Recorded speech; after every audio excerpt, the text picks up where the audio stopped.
Assalamualaikum warahmatullahi wabarakatuh. Shalom, Om Swastiastu, Namo Buddhaya, salam kebajikan dan salam sejahtera. Halo semuanya. Di video kali ini kita akan membahas mengenai ancaman integrasi nasional di bidang ideologi yang dimana akan dibawakan oleh kelompok 1 dari 11 IPS 2. Oke, kita kenalan terlebih dahulu ya. Orang di balik layar video ini, yaitu yang pertama ada Cheryl Priscilla Davrina, Dendi Apiandi, Dwina Ratnaayu, Jiharabani, Muhammad Ajfa Al-Muzaffar, Sausan Fauzia Zahra, dan Siti Khairinisa Al-Zahra. Dalam pembelajaran kali ini, kita akan membagi ke 5 submateri. Yang pertama itu apa sih itu ancaman integrasi nasional di bidang ideologi? Lalu yang kedua, apa saja bentuk ancaman integrasi nasional di bidang ideologi? Dan yang ketiga, apa yang menjadi faktor penyebab terjadinya ancaman integrasi nasional di bidang ideologi? Yang keempat, apa akibat dari ancaman integrasi nasional di bidang ideologi?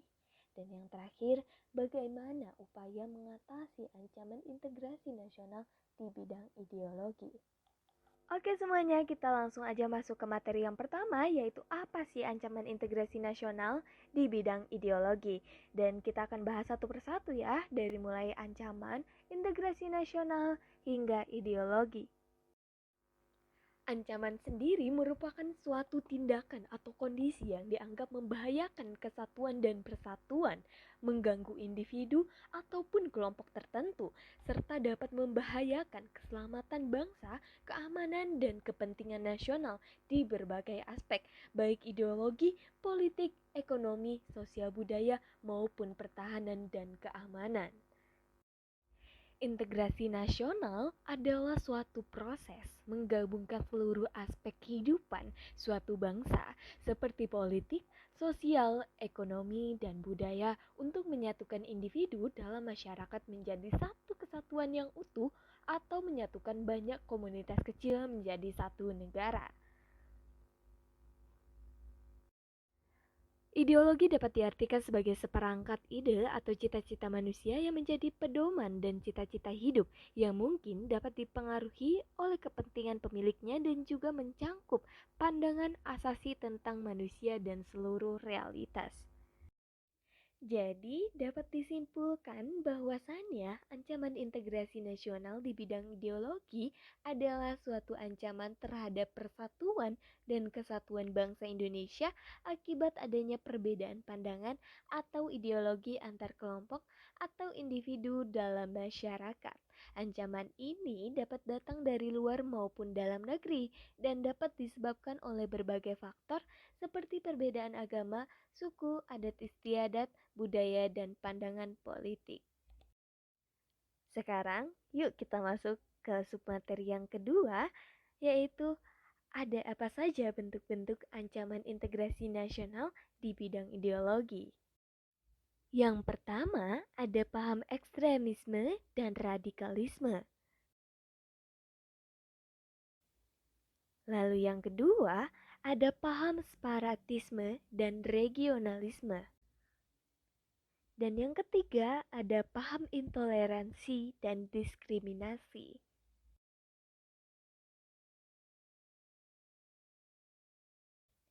Lalu ada paham terorisme.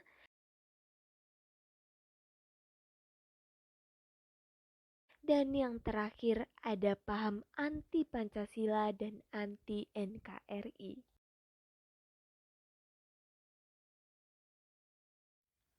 Lalu dari semua ini, apa sih yang menjadi suatu faktor penyebab terjadinya ancaman integrasi nasional di bidang ideologi?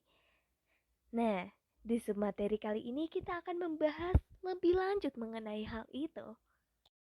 Adapun faktor yang pertama adalah dari adanya suatu perbedaan ideologi. Dan yang kedua ada radikalisme dan ekstremisme. Dan yang ketiga, ada pendapat sara atau suku, agama, ras, dan antar golongan. Lalu yang keempat, ada globalisasi. Dan faktor yang kelima ada media sosial dan ada juga perbedaan sosial ekonomi. Dan selanjutnya, kurangnya pendidikan dan pendidikan ideologi. Dan yang terakhir, adanya politisasi identitas. Dan dari ancaman integrasi nasional di bidang ideologi ini memberikan sejumlah akibat terhadap kita semua. Di antaranya yaitu meningkatnya konflik antar kelompok. Lalu yang kedua, ada menurunnya kepercayaan kepada pemerintah. Dan yang ketiga, ada penurunan investasi dan pertumbuhan ekonomi. Dan terjadinya suatu penurunan kesejahteraan sosial dan ekonomi. Dan yang terakhir, kemerosotan identitas nasional. Dari permasalahan yang ada, kita perlu untuk mencari jalan keluar untuk menyelesaikan permasalahan yang ada. Dan di sini ada banyak upaya untuk mengatasi ancaman integrasi nasional di bidang ideologi. Di antaranya yaitu yang pertama, mempelajari Pancasila. Lalu yang kedua, dapat memberikan informasi kepada masyarakat. Dan penguatan pertahanan militer. Lalu yang keempat, yaitu perkuat diri dengan pemuka agama. Dan yang kelima, pertahanan ancaman kementerian.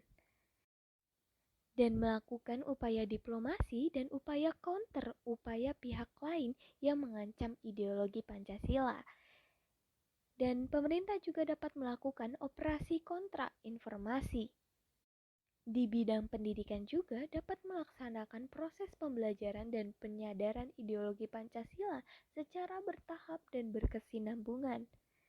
Dapat juga diupayakan dengan memberdayakan para pemuka agama untuk menjadi mitra dalam pemerintah dan juga melakukan program pelaksanaan dinas TNI secara intensif sesuai wilayah kerja satuan TNI. Wah, kita udah di akhir pembelajaran kali ini nih teman-teman semua. Dan tadi itu adalah materi mengenai ancaman integrasi nasional di bidang ideologi. Oke semuanya, itu saja materi kali ini. Terima kasih atas atensi teman-teman semua. Wassalamualaikum warahmatullahi wabarakatuh. Om Santi Santi Om.